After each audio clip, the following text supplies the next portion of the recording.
Hello again, everybody. Just here to review the week 4 assignment guidelines with you. I had mentioned in the syllabus video that I would do that, so I am going to share my screen with you. If we go back here to our course syllabus,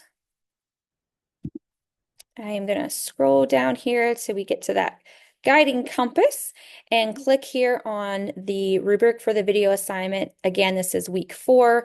Both the video assignment rubric and the discussion board rubric are here, and I will go over both of those here. This is for your evidence-based practice assignment. So let me open that up here. So for this assignment, you are choosing a website for the video part. You are choosing a website, and there is a list of resources for you to look at in the week 4 folder. So you're going to choose a website.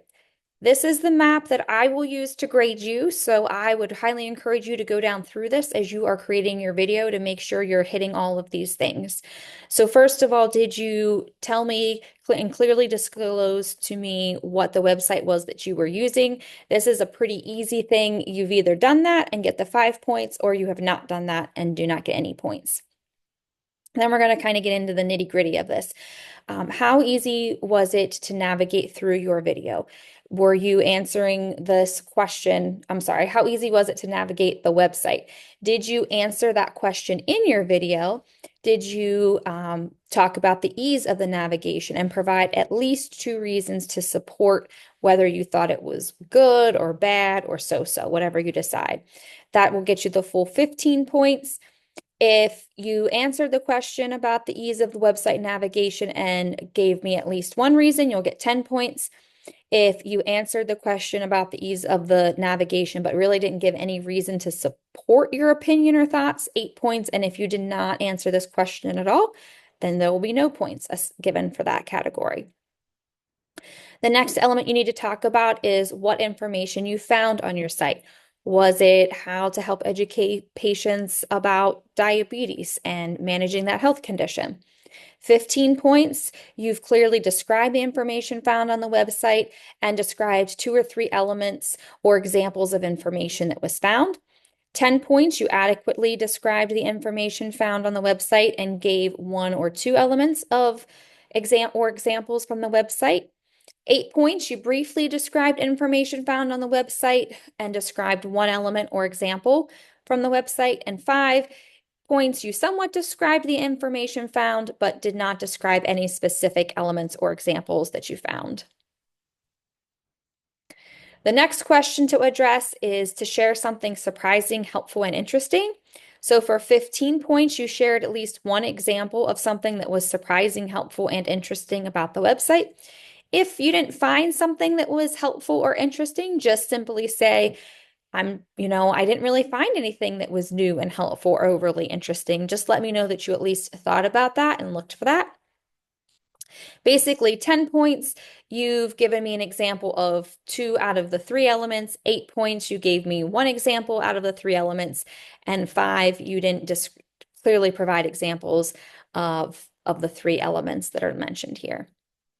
Would you go back to and use this website again? Why or why not? For the full 15 points, you answered the question about using the site, and again, about using the site again, or if you're not, that's fine too. And you gave me 3 reasons as to why or why not. 10 points, you answered the question about using the site again and just gave me 1 or 2 reasons as to why. 8 points, you answered the question about using the site, but did not really give me any reasons as to why you would or wouldn't. And 5 points, you did not address the question in the presentation or did not provide explanations as to why you would or would not go back to the site. And then 10 points will be given for organization and clarity. So was the video presentation well organized? Did it flow for the viewer? All of the elements of the assignment were clearly discussed. There were limited pauses in your dialogue, will get you the full 10 points.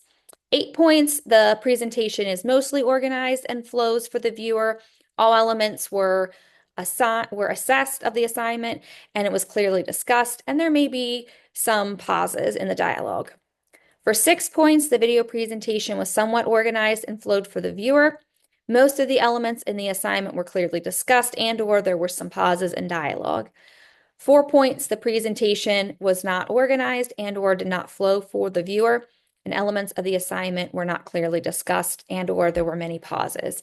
So this project is worth 75 points total, and this rubric will be used to assign those points, and then that percentage will be what is put into the gradebook. So that is the video assignment rubric. So if we go back here to the course syllabus, I'm going to scroll down here to the discussion board post rubric. There we go. So this is your discussion board post, also due this week. You are choosing an evidence-based peer-reviewed article to look at. So I will tell you there are some things for this assignment that it's either you're going to have the points or you're not. And I think you'll understand why as we go through it. So was the article peer-reviewed? You get 5 points. If it wasn't, no points. Is the article evidence-based? 5 points or no points. Is your initial post 1 to 2 paragraphs in length? 10 points for that. If it is less than a paragraph, no points for that. I think this is going to be an easy 10 points for you guys to get. Organization and clarity, 10 points if the initial response and your response to your peer are well organized and flow and the information presented is easy to follow. 8 points if it's mostly organized, both posts and easy to follow.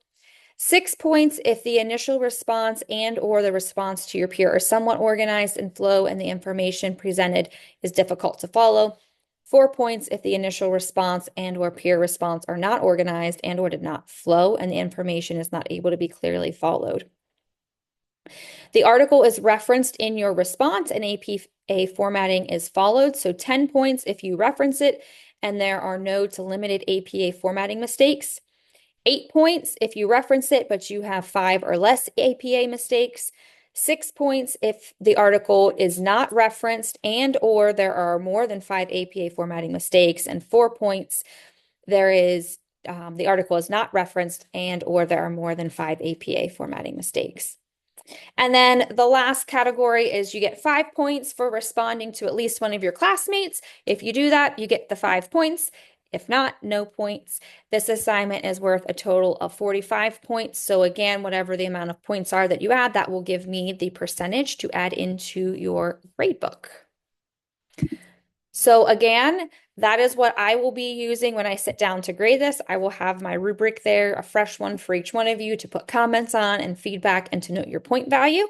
So if you use that as you're going through and creating your presentations and your discussion boards, that should be your key to getting a fairly good grade on this assignment. It's pretty cut and dry.